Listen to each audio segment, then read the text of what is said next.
Jawaar yaa goota koo abdachiisaa qomoo Mandeellaa lammaffaa rasaasa Oromoo kan hojiin isaa dammaa baga hidhaa baate nukularii amma. Labu Arsiin jalaa uwwaate, Jimma jalaa uwwaate, Harargeen jalaa uwwaate, Iluun jalaa uwwaate, Boorana jalaa uwwaate, Guji jalaa uwwaate. Oromoon kutaa 11 na'am jedhee jecha isaa fudhate xilaata guddicha hin kufu jedhu kuffisee jilbiiffachiisee lafaan ga'ee sitti argisiisee qabatamatti hoo jedhee ilma abbaa gadaa jedhanii Abiyyi Ahmaditti aangoo kenne. Maal hojjetteeti? Dhuftee Jawaar arrabsita, dhuftee na arrabsita, dhuftee ani goota jetta, dhuftee an qabsaadha jetta. Maali bu'aan kee? Akkatti Oromoo bilisa baafta? No! Mataa kee bilisa baasuu hin dandeettu akkatti Oromoo miti. Nuti akkitti bilisoomne beeyna kaleessa. Bilisoomne gaafa jennee Abiyyi Ahmad asitti biyya faranjii keessatti simannaa isaa goonee simanne san Ameerikaa irratti gaafa Minisootatti baatanii Abiyyi simattan bilisoomne gaafa jenne san akkaataa itti aangoo wayyaanee harkaa fuudhe beeka Oromoon jechuudha. Qawwee itti dhukaaseetii miti. Diroonii miti. Kilaashiin dhukaaseetii miti. Taankii fi madfii dhukaaseetii miti. Oromoon diratii isaa kana kenneeti. Onnee tana kenneeti. Har'a Oromoo harka jira aangoon. Waliigalaa yaa hoyyoota Oromoo lakki. La professor kana waligale lakki kun asin Tigreef gale kun asin Faannoo gale kun asin achi gale marti isaa doolaara isaatiin dalagaa jechuudha. Jawaarin qofa namni har'a Oromoo irraa qabsaa jiru sitti maan jaalattee jibbite dhugarra ka jiru. Abiyyiin silaa mootummaa Itoophiyaatti aangoo harka qabaami namoota aangoo harka hin qabne keessaa namni saba kanaaf aarsaa kafalaa jiru Jawaar qofa. Hunda isaatu ija tokkoon laalaa jira. Abiyyi dhaabbadhootis Oromoodha. Kakawwee qabdu asis dhaabbadhu Oromoodha. Walitti araara baay'ee galgalaa kan namni kadhataa jiru. Namni akka miidiyaa Tigree irra dhaqee propagandaan oofne. Namni irra aktiivistii Faannoo ta'ee propagandaan oofne. Namni irra aktiivistii Tigree ta'ee propagandaan oofne. Jawaar qofa ilma keessan qulqulluu jabeeffachuu baattu. Kasaaraan keessa seentee itti fufaa jechuu Oromoo. Dhugaan jiru kana. Tokkocha naafi hayyuu Oromooti ofii kan jedhu Profeesar Oromooti hundi isaa kun Tigree galee Tigreef qabsaaya. Kun Faannootti galee Faannoof qabsaa. Hundi isaanii birrii isaanii doolaara isaaniitiif dalagaa. Jawaar hagarraatitti takkaa miidiyaa Tigreetti dhaqee Abiyyi irratti duula godhee hin beeku. Abiyyi arrabsee hin beeku. Marroo arrabsee hin beeku. Lamaan isaaniituyyuu takkaa kottaa gara teessoo kottaa mari'adhaa. Kana caalaa qabsaa'aa akkanaa isaa barbaadaati. Jawaar jechuun abbaa Oromooti. Abbaa Oromooti. Gurra keebanii dhageeffatu. Hinda. Gee rahaf nama isa jala deemu kumaatama qaba. Ka isa dhagahu kumaatama qaba. Mallaqa siyoo walitti qabe irra mallaqa kumaatama walitti qaba. Qawwee irra ittiin boontu kana yoo barbaade irra qawwee waraana kumaatama ijaaruu nama danda'u. Nageenni barbaachisaa dheedhee nagaa lallabnaaniin sodaa sitti fakkaate. Kanaafuu maqaa Jawaar dha'uun dura udu'adhu sitti maan. Udu'adhuutiniin qulqulleeffadhu qaama kee. Wasaanii akka keessanii kun waa'ee Jawaar maqaa dha'uu hin danda'u. Kaleessallee eenyumaayyuu carraa kenninee hin beeknu Jawaar irratti nu abbaa feete ta'i gadal giba. Abbaa feete ta'i kara Jawaar yoo dhufte diriddiri yalla. Siqnee haaseentu.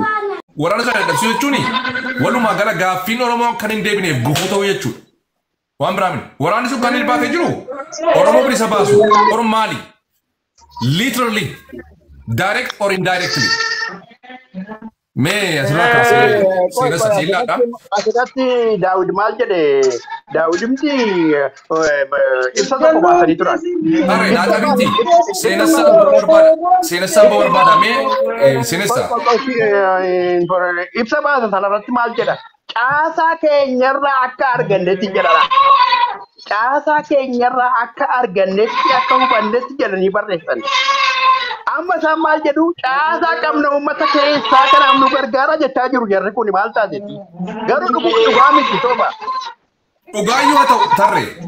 Dhugumayyuu haa ta'u akka dhugaatti fudhadhuuf. Amma dubbii sobaa dubbii dhugaatti kun taanee warri kuni diinummaa Oromoo gaaffiin Oromoo kan deebineef gufuu ta'uu isaanii mul'isuu isaaniiti jedhaan jira. Sirriidha gufuudha malee gufuu. Hilcima gaasaadhaan saa tokko jechuun seenessa siilaa kaayyoo irratti kaayyoo namummaa miti zarii miti.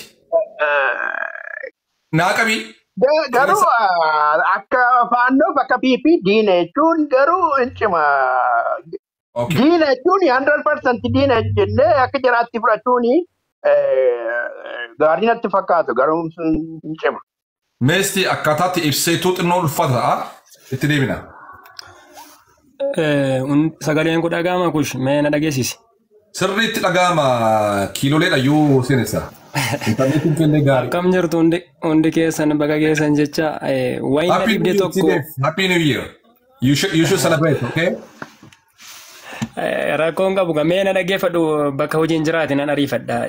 Gabaabsee ragaa waliin kanan sitti hime tokkotu jira. Naa qabadhu siin jedhe torbee darbe keessa mootummaan ofiisaa otoo faannoo faana akka lolaatti jiru uummata dirqiin araarsee jira siin jedhe sitti himeen turre torbeema kana keessa yoo baay'ate torbee ga'eera. Akka ragaatti naa qabadhu siin jedheera naa yaadatta yoo ta'e. Sirrii. Okay. Egaa akkuma nani jedhe bifa araaraadhaan uummata dirqiin araarsee bultii sadii buleera amma ganda bonee abuunaarraa godina horroo guduruu wallaggaa aanaa horroo bulluq ganda bonee abuunaarraa nama lama ajjeestee namni sun horsiisa horiitiin akka godina sanaatti beekamaadha saawwan 300 ol kan horsiisudha ajjeestee faannoon kun horii 80 ol saamtee deemtee ilma isaallee qabdee fudhattee baddee jirti jechaadha.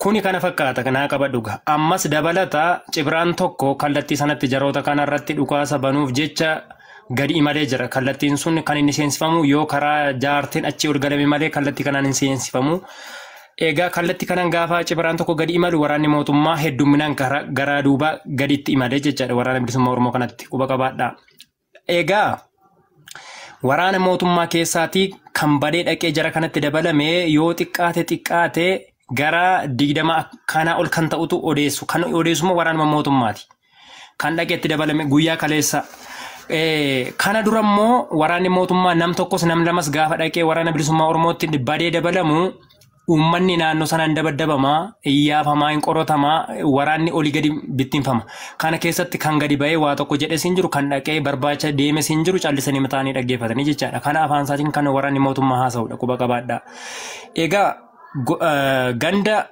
bonee abuunaa keessa kan jiru uummanni kan buqqa'e naannoo mana barumsaa tokkorra kan jiru baay'ina mana yoo xiqqaate 100 wayii kan ta'u ammallee otoo hin deebiin hafeera yoo 100 otoo hin taane 200 kan siqu ammayyuu akkuma godaanetti hafeeti jira.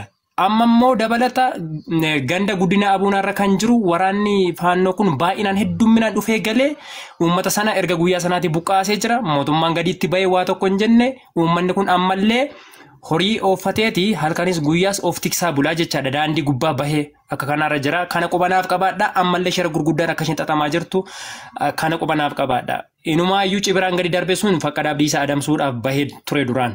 Hin deeggarraa hin jaallanna hinaaffaan miirri hinaaffaa keessa keenya keessa hin jiru jechuudha. Amantaan kennallee duudhaaf safuun kennallee nu dhorka. Walaakin namoonni loqoda arsii dubbachaa har'a